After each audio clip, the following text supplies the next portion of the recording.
disais à ma mère qu'il fallait que je raccroche, j'étais obligé de... parce que j'étais au travail. Mais maman ne me croit pas, elle appelle toujours... Pardon, excusez-nous, on était là.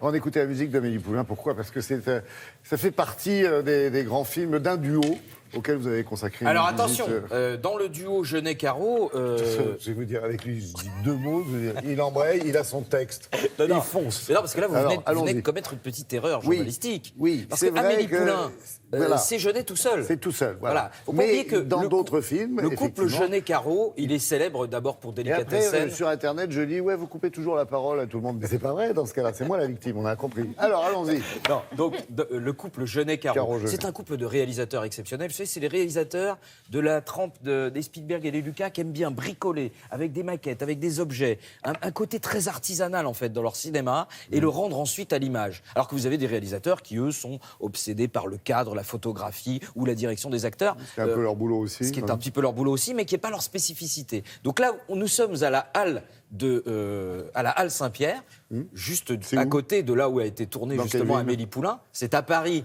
et à côté de Montmartre. Et donc là, vous êtes dans, j'allais dire, dans le jus des Jeunet-Caro, c'est-à-dire vraiment dans l'univers dans lequel ils ont démarré. Et c'est une exposition donc qui va évidemment vous proposer la rétrospective de comment est-ce qu'ils ont fait ces films et quelle était leur spécificité. Alors, il y a toute la partie Jeunet-Caro et il y a aussi la partie Jeunet tout seul avec donc Amélie Poulain et surtout Alien.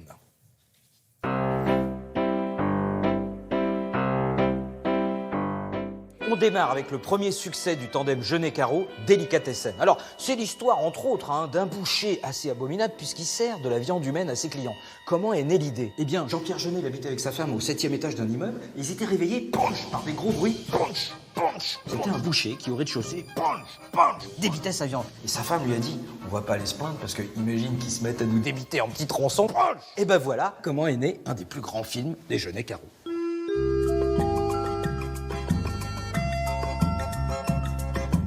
Alors c'est quoi le style Jeunet-Caro? Eh bien ce sont des effets spéciaux fabuleux, comme La Cité des Enfants Perdus. Quand le film sort en 95, c'est le film qui contient le plus de trucage numérique et un côté un peu artisanal. Un attachement aux objets, aux trucs un peu bizarroïdes, comme en témoigne ici l'ordinateur personnel de La Cité des Enfants Perdus, Irving. Ça c'est l'intelligence artificielle façon Jeunet-Caro. Voilà. Et ben, vous avez l'intelligence, bien sûr, et artificielle. Voilà. Attention, tout ça c'est fait à la main. Ça va Irving? Ouais. C'est moi qui parle, dans l'aquarium. Approche, n'aie pas peur. Silence!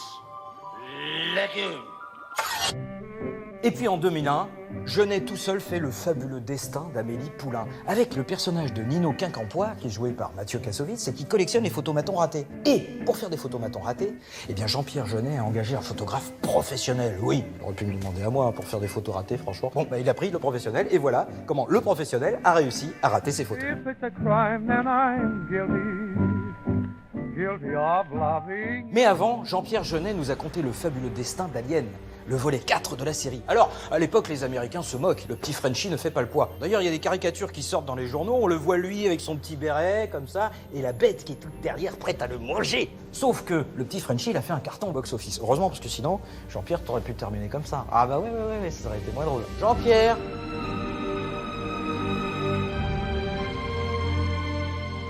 Et pour terminer, hommage à la femme à Jean-Pierre, la femme de Jeunet qui lui a offert des petits cailloux, des petites feuilles mortes, des petites bricoles, voilà. Et qu'est-ce qu'il a fait avec? Il a créé des personnages et il réalise un film d'animation en hommage à Jacques Prévert. Prenez, si ça vous plaît, l'autocar pour Paris. Et voilà comment les feuilles mortes qui se ramassent à la pelle ne terminent pas à la poubelle. Et donc, Thomas? Eh bien donc, il faut revoir ces films. C'est-à-dire qu'on a la possibilité d'avoir des charmants DVD. Donc vous pouvez reprendre le premier, Délicatessen. Après, vous faites La Cité des Enfants Perdus. Et puis après, vous pouvez attaquer l'œuvre de Jeunet. Donc Amélie Poulain, on le répète. Vous vous souvenez quand même à l'époque, Amélie Poulain, c'est 8 millions d'entrées.